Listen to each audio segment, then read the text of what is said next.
Hello, എല്ലാവരും സുഖമായിട്ടിരിക്കുന്നെന്ന് വിശ്വസിക്കുന്നു. എന്തൊക്കെയായാലും ഇന്ന് വളരെയധികം വണ്ടറടിച്ചു പോകുന്ന ചില നിമിഷങ്ങളാണ് കേട്ടോ ഉള്ളത്. ആരും സ്കിപ്പ് ചെയ്യരുത്. നമുക്ക് എന്താ വിശേഷമാണെന്ന് ഒന്ന് നോക്കിയാലോ. അങ്ങനെ നമ്മുടെ സൂരജാണെങ്കിൽ അവൻ്റെ ഫ്രണ്ടുമായിട്ട് ഇങ്ങനെ സംസാരിച്ച് നിൽക്കുന്നുണ്ട് കേട്ടോ. അതായത് UK ഫ്രണ്ടാണ്. വിശേഷങ്ങളെല്ലാം തിരക്കുന്നുമുണ്ട്. അത് നമ്മുടെ നീതമോളുടെ അമ്മയുമായി ബന്ധപ്പെട്ട ചില പ്രധാനപ്പെട്ട കാര്യങ്ങൾ ലഭിക്കാൻ അവസാനം ഇടയാവും. അത് വേറെ ആരുമല്ല, ഈ UK ഫ്രണ്ട്സ് ഉണ്ടല്ലോ, അവർ വഴിക്ക് ഇവിടെയുള്ളൊരു ഡോക്ടർ ഉണ്ടല്ലോ, മീനാക്ഷി നീതമോളെ പ്രസവിച്ച സമയത്ത് എല്ലാ കാര്യങ്ങളും കൈകാര്യം ചെയ്ത ഡോക്ടർ.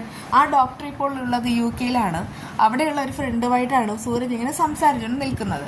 അപ്പോഴേക്കും നീതമോൾ എത്തുന്നുണ്ട്. നീതമോളോട് ഫ്രണ്ടിൻ്റെ കാര്യങ്ങളൊക്കെ പറയുകയാണേ. അതേസമയം നീതമോൾ പറയുന്നുണ്ട്, ഇന്ന് ഞങ്ങൾ പോകുന്നു. അതെന്ത് പറ്റി? നിങ്ങൾക്ക് ഇവിടെ നിന്നൂടെ? ഇവിടെ നമുക്ക് എല്ലാവർക്കും ഒരുമിച്ച് കൂടാം, അടിപൊളിയല്ലേ? അത് കേട്ട് അവൾ പറയുന്നുണ്ട്, അതിപ്പോൾ സൂരജേട്ടാ വേറൊന്നുമല്ല, എനിക്ക് കുഴപ്പമില്ല, ഞാൻ ഓക്കെയാണ്. എനിക്ക് അവിടെ ഇവിടെ എല്ലാം ഒരുപോലെയാണ്. പക്ഷേ ആൻറ്റിക്ക് ഒരു പ്രൈവസി ഇല്ലേ? അവിടെ ആകുമ്പോൾ അത് കൂടുതൽ കിട്ടും. ഓ അങ്ങനെയാണോ? ഇവിടെ എന്താ പ്രൈവസി ഇല്ലയെന്ന് ചോദിക്കുമ്പോൾ അതൊന്നുമല്ല, എന്നാലും നമ്മൾ അവരെ കൂടെ മാനിക്കേണ്ടതല്ലേ? അത് ശരിയാണ്. പക്ഷേ മിന്നുമോളാണെങ്കിൽ ഇവിടെ തനിച്ചല്ലേ? എനിക്കാണെങ്കിൽ മിന്നുമോളെ കൂടെ കൂട്ടിയാൽ കൊള്ളാമെന്നുണ്ട്. പുറത്തു പോയാൽ അതൊരു കൂട്ടാവുമല്ലോ എന്നൊക്കെ പറയുമ്പോൾ അത് നല്ലൊരു ഐഡിയ, നീ വേണമെങ്കിൽ അവളെ കൂടെ കൊണ്ടുപോക്കോ എന്നൊക്കെ സൂരജ് ഇങ്ങനെ പറയുന്നുണ്ട് കേട്ടോ. അങ്ങനെ നീതമോൾക്കും ഒത്തിരി സന്തോഷമാവാണേ. അതേസമയം ഈ മിന്നുമോളാണെങ്കിൽ അവിടെ അകത്ത് ഹേമലതയോട് ചോദിക്കുന്നുണ്ട്, ആൻറ്റിക്ക് നാളെ തന്നെ പോകണം നിർബന്ധമുണ്ടോ? അത് എനിക്ക് പോകണം മോളെ, ഒരുപാട് കാര്യങ്ങൾ ചെയ്യാനുണ്ട്, അവിടെ നിന്ന് തന്നെ ചെയ്യേണ്ട കാര്യങ്ങളുണ്ട്, അത് ഇവിടെ നിന്നാൽ ശരിയാവത്തില്ല എന്നൊക്കെ സംസാരിച്ചിരിക്കുകയാണ് കേട്ടോ. ആ സമയത്ത് ഹേമലതയുടെ കായൽ വിരലിലൊക്കെ ഈ നമ്മുടെ മിന്നുമോളാണെങ്കിൽ നെയിൽ പോളിഷ് എല്ലാം ഇട്ട് കൊടുക്കുന്നുമുണ്ട്. അതിനിടയ്ക്കാണ് ഈ നീതമോൾക്ക് കിരൺദാസിൻ്റെ കോള് വരുന്നത്. കിരൺദാസ് ചോദിക്കുന്നുണ്ട്, അല്ല നീതമോൾ അവിടെ തന്നെ കൂടാനാണോ ഉദ്ദേശം? അയാളുടെ വീട്ടിൽ എന്തിനാ പോയി നിൽക്കണേ? വല്ലവരുടെയും വീടല്ലേ? അപ്പോഴേക്കും നീതമോൾക്ക് ദേഷ്യമാവുന്നുണ്ട്. നീ എന്നെ നീതമോളെന്ന് വിളിക്കരുതെന്ന് ഞാൻ പലതവണ നിന്നോട് പറഞ്ഞതാണ്. എന്തൊക്കെയായാലും ഞാനും ഇവിടെ ഉള്ളവരും തമ്മിലുള്ള ബന്ധം എന്താണെന്ന് നിനക്കറിയില്ല. ഇവിടെ എനിക്ക് മമ്മിയുണ്ട്. അതിയിട്ട് അവന് ദേഷ്യമാവാണ്. മമ്മി, വല്ലവരെ നീ മമ്മിയെന്ന് വിളിക്കുന്നു. അല്ല, നീ എന്തിനാ അവിടെ നിൽക്കുന്നത്? നീ ഒരു വലിയ കോടീശ്വരിയല്ലേ, നിനക്ക് നിൻ്റെ വീട്ടിൽ നിന്നൂടെ? അത് കേട്ട് നീതമോൾക്ക് ദേഷ്യമാവുന്നുണ്ട്. മേലെ എൻ്റെ കാര്യങ്ങളിൽ നീ ഇടപെടാനായിട്ട് വരണ്ട, ഞാൻ അതിന് ആരുടെക്കും അധികാരം അവകാശം കൊടുത്തിട്ടില്ല എന്നൊക്കെ പറയുന്നുണ്ട് കേട്ടോ. അതിനുശേഷമാണ് അവളാണെങ്കിൽ കോളൊക്കെ കട്ട് ചെയ്യുന്നത്. അപ്പോഴേക്കും കിരൺദാസ് ഒരു സൈക്കോ ആയിട്ട് മാറുകയാണ്. അവന് വല്ലാത്ത ദേഷ്യവും കാര്യങ്ങളും ഒക്കെ വരുന്നുണ്ട്. എന്നാൽ കൃഷ്ണയാണെങ്കിൽ പുറത്ത് നിൽക്കുകയാണ്. ഒരു ഷോപ്പിൽ കയറി സാധനങ്ങളൊക്കെ മേടിച്ചിട്ട് വരുന്ന സമയത്താണ് അവിടെ തുളസി ചേട്ടൻ നിൽക്കുന്നത് കാണുന്നത്. തുളസി ചേട്ടനെ പെട്ടെന്ന് കാണുമ്പോൾ മനസ്സിലാവുകയാണ്, കാരണം അദ്ദേഹത്തിന് വലിയ മാറ്റമൊന്നുമില്ല. തലമുടി അവിടെ ആയിട്ട് ചെറുതായിട്ട് നരച്ചു, അതുമാത്രമാണ് എടുത്തു പറയത്തക്ക ഒരു മാറ്റം.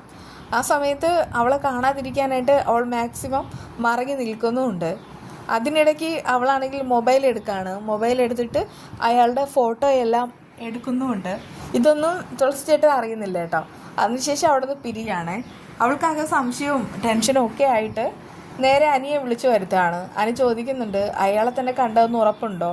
പിന്നല്ലാതെ, ഇത്രയും വർഷമായിട്ടും ആ ചേട്ടന് ഒരു മാറ്റവും ഇല്ല. ഒരല്പം മുടി നരച്ചു വന്നല്ലാതെ പറയത്തക്ക മാറ്റമൊന്നുമില്ല. അതുകൊണ്ട് തന്നെ എനിക്ക് ഒറ്റ നോട്ടത്തിൽ തിരിച്ചറിയാൻ കഴിയും. പ്രത്യേകിച്ച് ഈ നാട്ടിൽ വെച്ച് നീതമോളെ കണ്ടെത്തിയാൽ അതോടുകൂടെ നമ്മുടെ കാര്യങ്ങളെല്ലാം കഴിയും. അതോർത്തിട്ട് എനിക്ക് വല്ലാത്ത ടെൻഷനുണ്ട്. എന്തൊക്കെയായാലും ഞാനും കൂടെ ചേർന്നിട്ടാണ് ഈ ഒരു കാര്യത്തിന് അന്ന് മുതിർന്നത്. അതിൻ്റെ പരിണത ഫലം ഞാനിപ്പോൾ അനുഭവിച്ചുകൊണ്ടിരിക്കുകയും ചെയ്യുന്നു. ആ സമയത്ത് അനി പറയുന്നുണ്ട്, ആൻറ്റി പറഞ്ഞാൽ മതി, എന്താണെന്ന് വെച്ചാൽ ഞാൻ ചെയ്യാം. ചെയ്യേണ്ടത് ഇത്ര മാത്രം, തുളസി ചേട്ടൻ ഇപ്പോഴും ഈ നാട്ടിൽ തന്നെയാണോ താമസിക്കുന്നത് എന്ന് വ്യക്തമായിട്ട് അറിയണം. അങ്ങനെയാണെങ്കിൽ മീനാക്ഷി അവരോടൊപ്പം ഉണ്ടോ? അവരെല്ലാവരും കുടുംബമായിട്ട് എവിടെയാണ് കഴിയുന്നത്? ഇനി ഇവിടെ നിന്ന് പോകുമോ? അങ്ങനെയുള്ള ഒരുപാട് കാര്യങ്ങൾ അറിയേണ്ടതുണ്ട്. അത് കേട്ട് അനി ചോദിക്കുകയാണ്, അത് കഴിഞ്ഞിട്ട് എന്താ ചെയ്യേണ്ടത്? ആദ്യം നമുക്ക് കാര്യങ്ങൾ വ്യക്തമായിട്ട് അറിയാം, അത് കഴിഞ്ഞിട്ടല്ലേ ഇനി എന്ത് ചെയ്യണം എന്നിങ്ങനെ ആലോചിക്കേണ്ടത്. ആ സമയത്ത് അവൻ പറയുന്നുണ്ട്, ശരി ഞാൻ ഏതിനും കൂടെ തന്നെയുണ്ട്, പേടിക്കേണ്ട എന്ന്. ആ സമയത്ത് അവൾക്ക് ഒരു സമാധാനമൊക്കെ ആവുന്നുമുണ്ട്. അതിനിടയ്ക്ക് എങ്ങനെ തുളസി ചേട്ടൻ ഇരിക്കും എന്നൊക്കെ അനി ചോദിക്കുകയാണേ. അപ്പോഴേക്കും അവളെടുത്ത ഫോട്ടോസൊക്കെ കാണിച്ചു കൊടുക്കുകയാണ്. എന്തായാലും ഫോട്ടോസും എല്ലാം എൻ്റെ ഫോണിലേക്ക് സെൻഡ് ചെയ്യാനായിട്ട് അനി ഇങ്ങനെ പറയുമ്പോൾ കൃഷ്ണ അങ്ങനെ ചെയ്യുന്നുണ്ട് കേട്ടോ. അങ്ങനെ അവർ തമ്മിൽ രണ്ടുപേരും സംസാരിച്ചിട്ട് പിരിയാണ് ചെയ്യുന്നത്.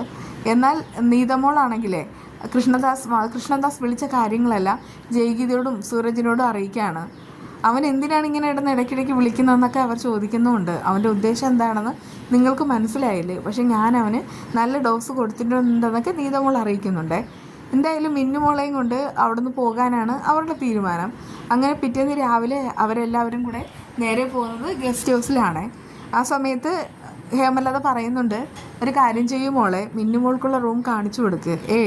എനിക്ക് അതിൻ്റെ ആവശ്യമൊന്നുമില്ല, ഞാനാണെങ്കിൽ ഇവളുടെ റൂമിൽ തന്നെ കഴിഞ്ഞോളാമെന്ന് മിന്നുമോൾ അറിയിക്കുന്നുമുണ്ട്. പണ്ടും അങ്ങനെയൊക്കെ ആണല്ലോ, പണ്ട് പിന്നെ എല്ലാവർക്കും സെപ്പറേറ്റ് മുറിയൊന്നും ഇല്ലായിരുന്നല്ലോ എന്നൊക്കെ നീതമോൾ പറയുന്നുണ്ട്. മിന്നു പറയുന്നത് അങ്ങനെയൊന്നുമില്ല, എന്തൊക്കെയായാലും ഞങ്ങൾ ഒരു റൂമിൽ കിടന്നോളാം, ഇതാണ് മനസ്സിൻ്റെ ഐക്യം എന്നൊക്കെ ഹേമലത അവരെ പറഞ്ഞ് ആശ്വസിപ്പിക്കുകയാണ്. ചിലയിടത്ത് ചില ആൾക്കാർ താമസിക്കുന്നത് കാണണം. അവരാണെങ്കിൽ ചെറ്റക്കുടിലായിരിക്കും കിടക്കുന്നത്. ആ സമയത്ത് എല്ലാവരും കൂടെ ഒരു റൂമിൽ കിടക്കും. പക്ഷേ ഒരുമയുണ്ടെങ്കിൽ ഉലക്കമേലും എന്ന് പറയുന്നത് പോലെ എല്ലാവർക്കും മനസ്സിന് ഒരു ഇഷ്ടവും സംതൃപ്തിയൊക്കെ ഉണ്ടെങ്കിൽ വേറെ കുഴപ്പമൊന്നുമില്ല. എന്തായാലും പിള്ളേരെ നിങ്ങൾ പൊളിയാണെന്നൊക്കെ പറയുന്ന സമയത്ത് അവർക്ക് സന്തോഷമാവുന്നേ. അത് കഴിഞ്ഞിട്ട് നീതമോളാണെങ്കിൽ ഒറ്റയ്ക്കൊരു ഷോപ്പിങ്ങിന് പോവാണേ. ഷോപ്പിങ്ങിന് പോകുന്ന സമയത്ത് അവളിങ്ങനെ സൂരജുമായിട്ട് ഫോണിൽ സംസാരിക്കുന്നുമുണ്ട്. അപ്പോഴേക്കും അവളിങ്ങനെ അലസമായിട്ട് നടന്നു വരുമ്പോൾ ഒരു കാറാണെങ്കിൽ അവളെ തട്ടുകയാണ്. ആ സമയത്ത് അവൾ ഷോപ്പിങ്ങിന് കഴിഞ്ഞു വന്ന സാധനങ്ങളെല്ലാം തറയിലേക്ക് വീഴുന്നുമുണ്ട്. അതിൽ നിന്ന് ഇറങ്ങുന്നത് നമ്മുടെ മീനാക്ഷിയാണ്, നീതമോളുടെ ഒറിജിനൽ അമ്മ. പക്ഷേ അവർക്ക് രണ്ടുപേർക്കും ഒന്നും തിരിച്ചറിയാനായിട്ട് കഴിയുന്നതുമില്ല.